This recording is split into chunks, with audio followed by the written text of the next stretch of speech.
Welcome to my channel. Have you ever heard of a teenage girl who led an army, changed the course of history, and was burned at the stake, all before turning 20? Yes, it sounds like something from a movie, but it's not. It really happened, and her name was Joan of Arc. This is not just a story about war or religion. This is the true story of a young girl who believed she had a mission from God, who faced kings, armies, and even death, and never gave up. Her journey is full of mystery, courage, faith, and betrayal. And once you start watching, you won't want to stop. So stay with me, because this story might shock you. It might inspire you. And it just might change the way you think about history forever. Chapter 1. The Girl Who Heard Voices.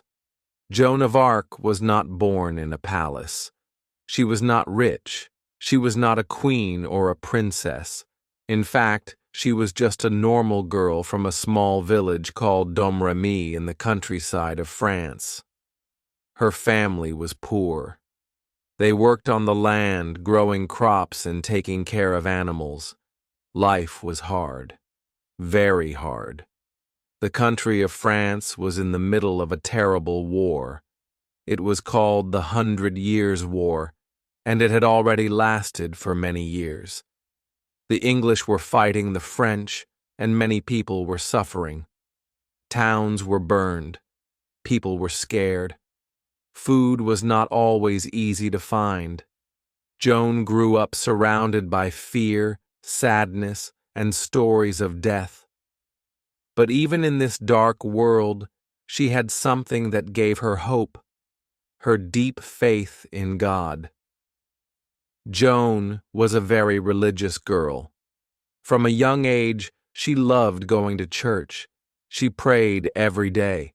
She believed strongly in God, the Virgin Mary, and the saints. But when she turned 13, something happened that changed her life forever. One day, while working in her father's garden, Joan heard a voice no one else could hear. It was clear, soft, and powerful. She looked around, but no one was there. Then, a bright light appeared, and she saw a figure. She said it was Saint Michael, the archangel, sent from heaven. He told her that she had been chosen for a special mission. At first, Joan was afraid. Why would a holy saint speak to her? She was just a farm girl. She couldn't read. She had never left her village. But soon, the voices came again. This time, Saint Catherine and Saint Margaret also appeared. They told her something even more shocking. God had chosen her to save France. She would help drive out the English, and she would lead the French prince, called the Dauphin, to become the true king. Joan didn't know what to think. She was only a child. She had never held a sword. She didn't know how to fight, and no one would ever believe her. But the voices kept coming. Again and again, they spoke to her, giving her strength and courage. Joan began to believe that this was her destiny. She believed God was speaking to her, and that she could not say no. But how could a teenage girl go to war? How could she speak to kings and lead soldiers? Even she didn't have the answer. But in her heart, she felt one thing very clearly. She had to try. She had to follow the voices no matter what, even if people laughed at her, even if they called her crazy, even if it cost her everything. Imagine this, a 13-year-old girl in a poor village suddenly telling her family and neighbors that saints are talking to her, that she's been chosen by God. Some people thought she was dreaming, others thought she had gone mad. But Joan was serious, very serious. She didn't want attention or fame. She didn't want to be a hero. She just believed she had a job to do, a holy job. At night, she cried. She was scared. She knew that this path would be hard, but she also felt something deep inside, something strong and powerful. She believed that she had to go. She had to obey the voices. And so, this simple girl from Domremy made a decision that would change her life and the future of France. The question now was, would anyone believe her? Was she really chosen by God, or just a young girl with dreams too big for her time? You'll find out in the next chapter. Chapter 2. The Calling Gets Stronger. Joan was just a teenager, but something inside her had changed. The voices were now stronger, clearer, and more urgent. They told her again and again, "You must help France. You must speak to the Dauphin. You must lead his army." At first, Joan tried to ignore them, but the voices didn't stop. She knew she had to act. She began by telling her parents, "Imagine that. You are 15 years old, and you tell your mother and father, 'I hear voices from heaven. God has chosen me to save France.'" Her parents didn't believe her. They were angry. They told her to stay home and forget about it. They were scared, too. In those days, saying something like that was dangerous. People could be punished, or worse. But Joan didn't give up.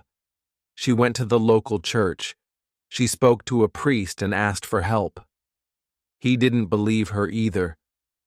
People thought she was imagining things or just trying to get attention. But Joan was calm. She didn't shout or cry. She simply said, "God has given me this mission. I must go." She asked for an escort, a group of men to take her safely to see the Dauphin, the Prince of France. At first, no one agreed. After all, she was just a farm girl. But finally, after many requests, a local commander named Robert de Baudricourt agreed to meet her. He was a strong, important man. When he saw Joan, he laughed. "What can a girl like you do in a war?" he asked. But Joan looked him in the eyes and said, "I do not come from myself. I come from God." Something about her words and her confidence touched him.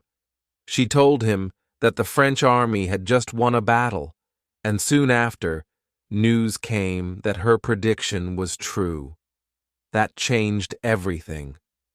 Baudricourt gave her a small group of men to travel with. But the road to the Dauphin was long and dangerous. There were enemies everywhere. Soldiers, thieves, wild forests. Joan dressed as a boy to stay safe. She rode on horseback for days, through cold weather, through fear. But nothing could stop her. Finally, after hundreds of kilometers, she reached the castle where the Dauphin was staying. His name was Charles, and he was the son of the French king. But he had not yet been crowned.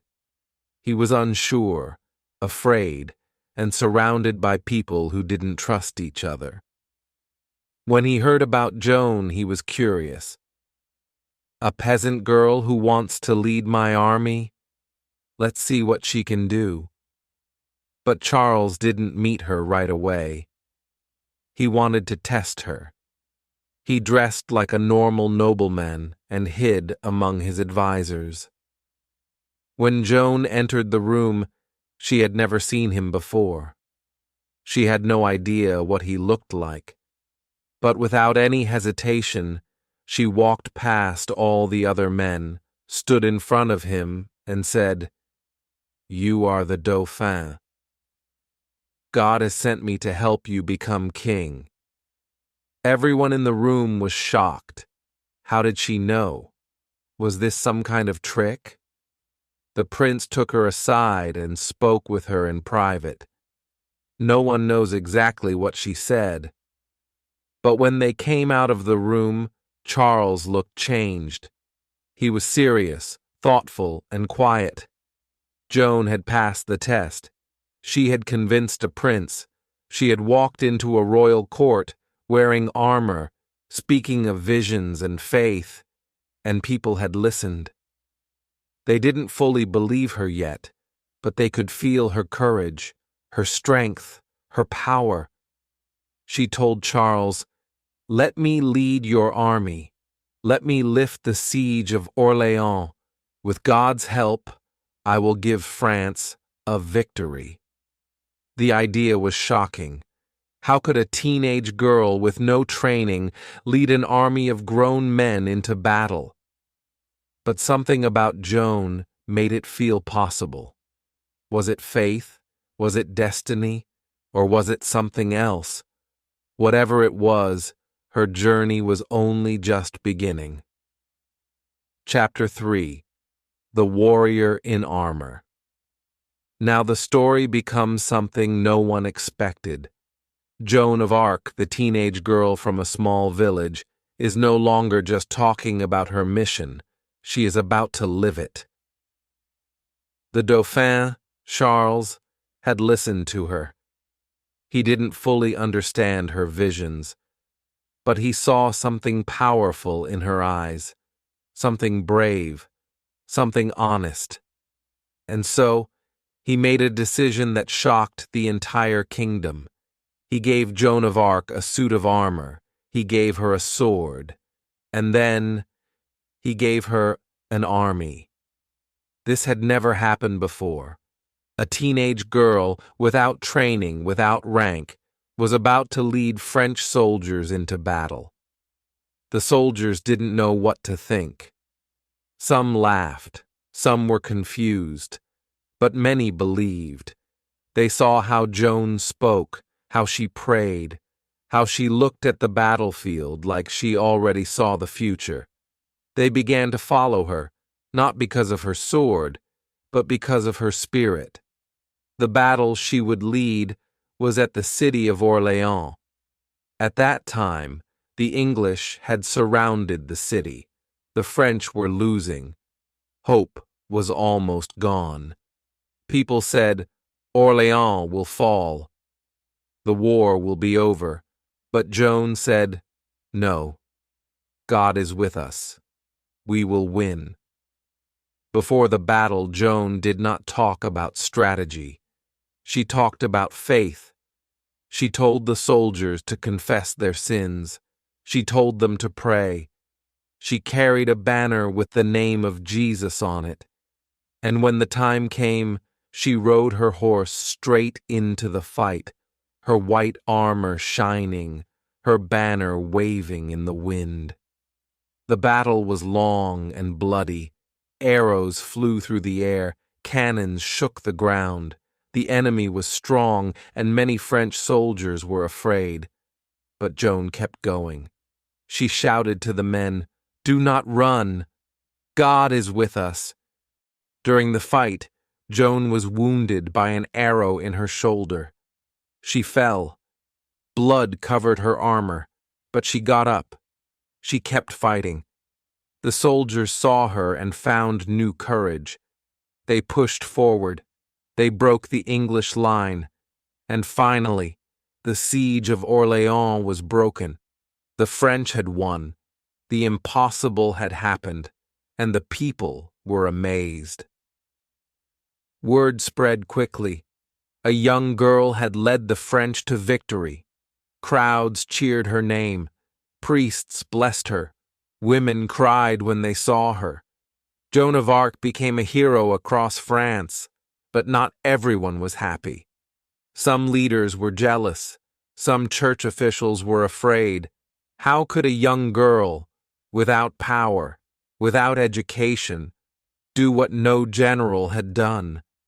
Some said she was dangerous, others said she was holy. But Joan didn't care about fame. After the battle, she didn't celebrate. She didn't smile. She walked through the field and saw the bodies of men who had died. Some were French, some were English. She cried. She prayed for their souls. Because even though she wore armor, even though she led an army, Joan was still just a girl with a heart, a girl who never wanted death, only peace. This moment changed everything. The war was not over yet, but France had hope again. The people had someone to believe in, not a king, not a knight, but a girl who said, "God is with us." And now Joan's mission was clear. She would not stop until Charles was crowned king. And she would not stop until France was free. But the path ahead would be even more dangerous. Stay with me, because the story of Joan of Arc is just getting started. Chapter 4. The Rise of a Legend. Joan of Arc was no longer just a girl in armor. She was now a symbol, a warrior, a leader, a legend. After her victory at Orléans, everything changed. The people of France saw her as a miracle. They called her the Maid of God. She had done what trained generals could not. She had turned fear into hope. The French army was now ready to fight again.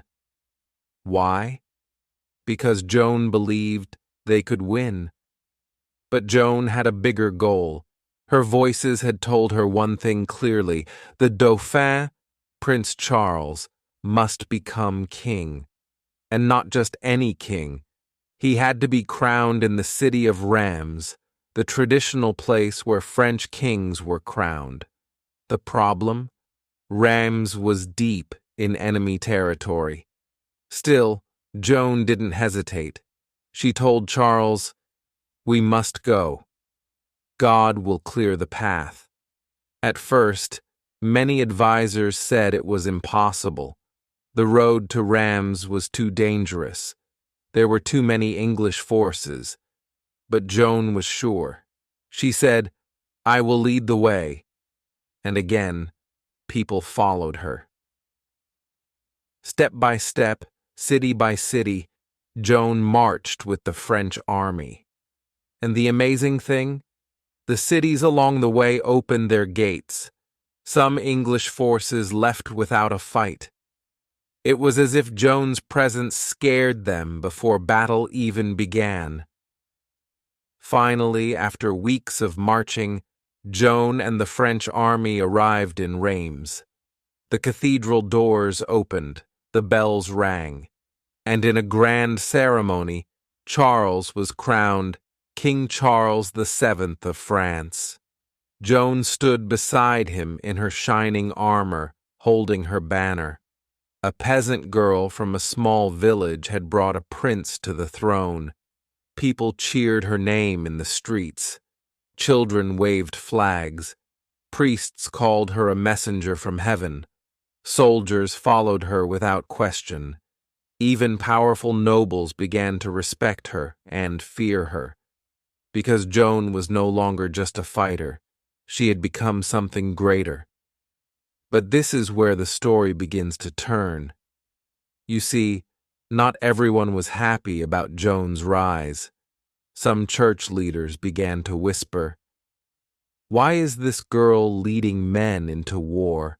they asked. "Is it holy, or is it heresy?" Others said she was becoming too powerful. She didn't come from noble blood. She had no education. And yet, she was now standing beside a king. At the same time, King Charles began to change. When he needed Joan, he listened to her.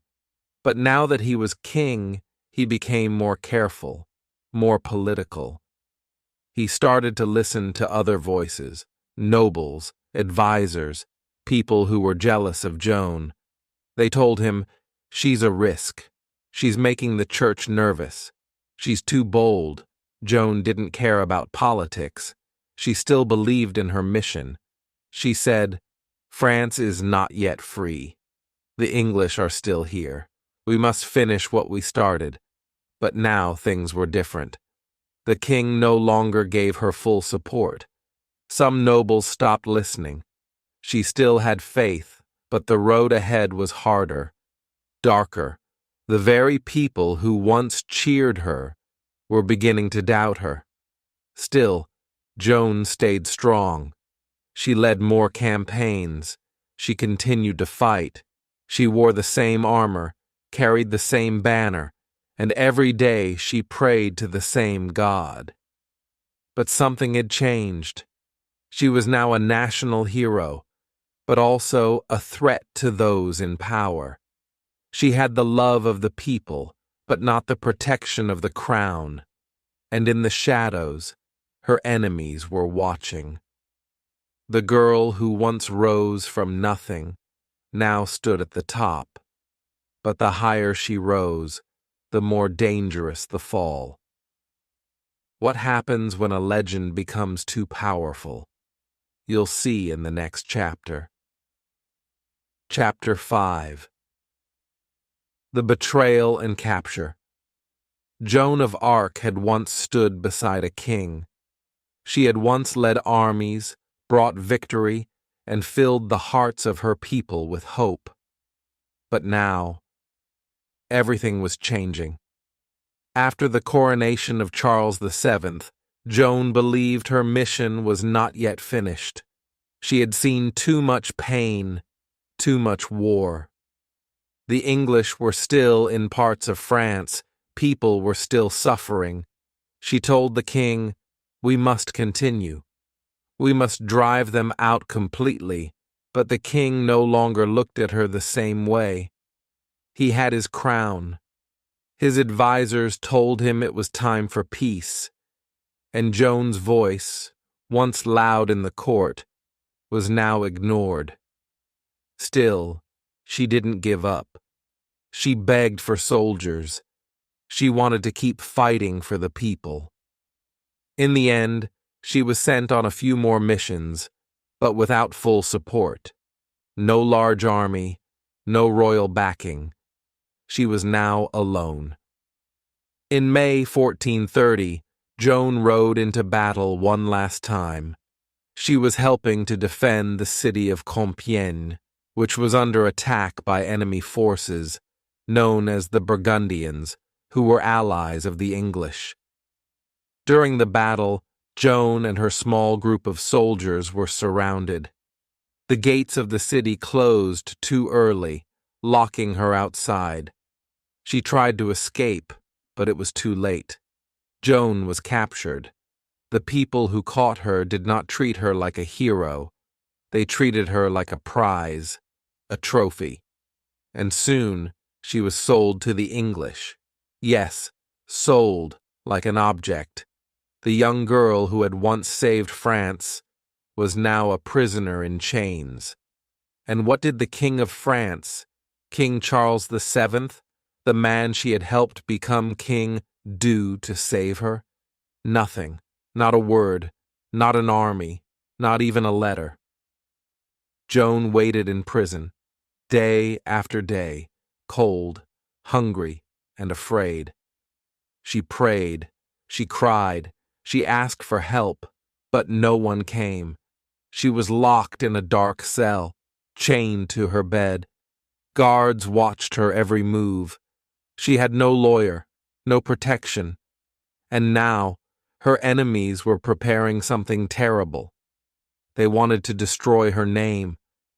They didn't want her to be remembered as a hero. They wanted to call her a heretic, a liar, a witch.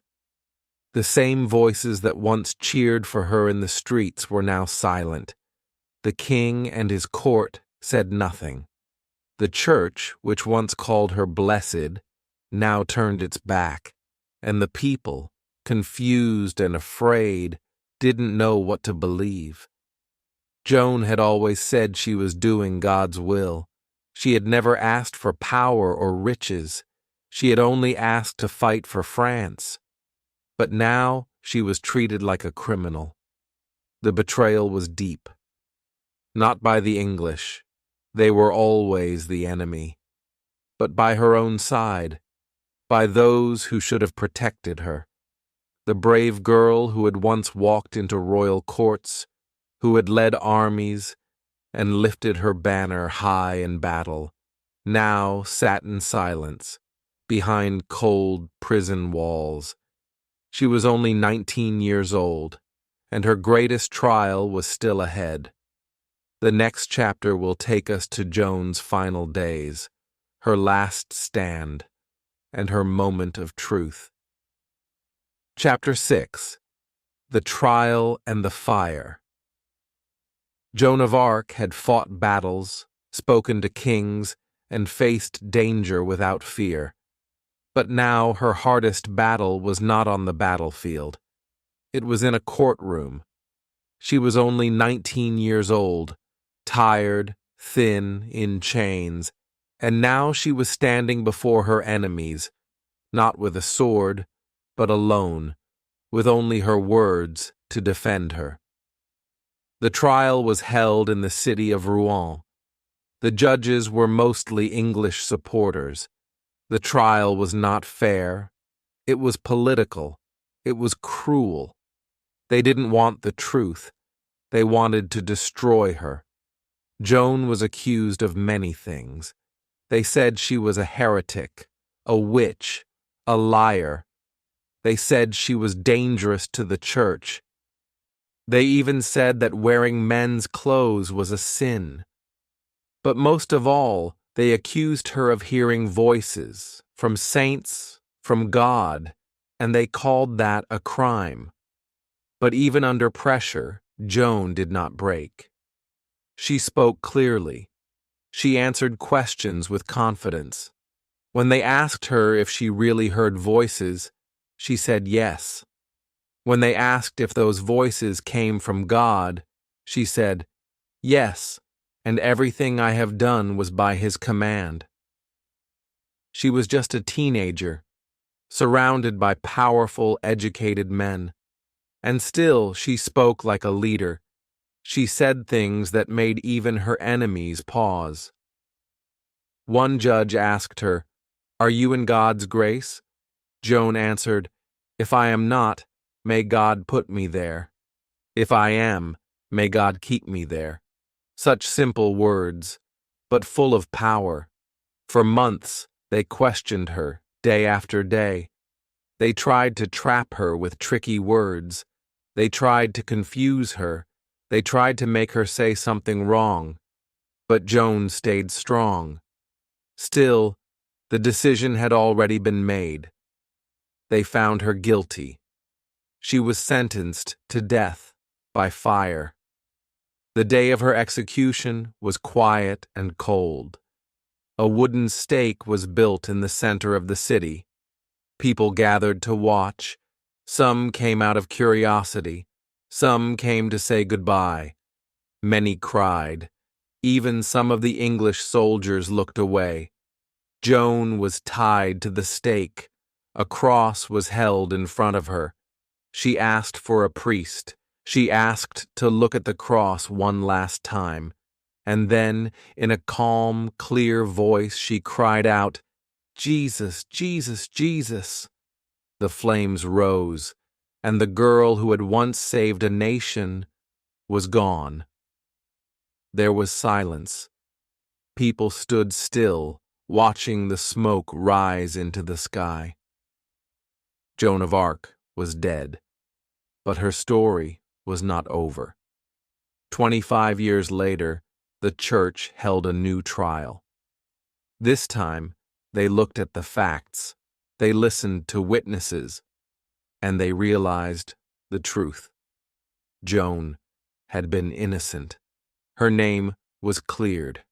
Her honor was restored. And in the eyes of history, she became what she had always been, a hero. And then, almost 500 years after her death, in the year 1920, Joan of Arc was officially declared a saint by the Catholic Church. Today, she is remembered not just in France, but all around the world, not as a witch, not as a soldier, but as a girl who believed in something greater than herself, a girl who stood up for her country, a girl who never gave up her faith, a girl who changed history. She died young, but her voice still speaks.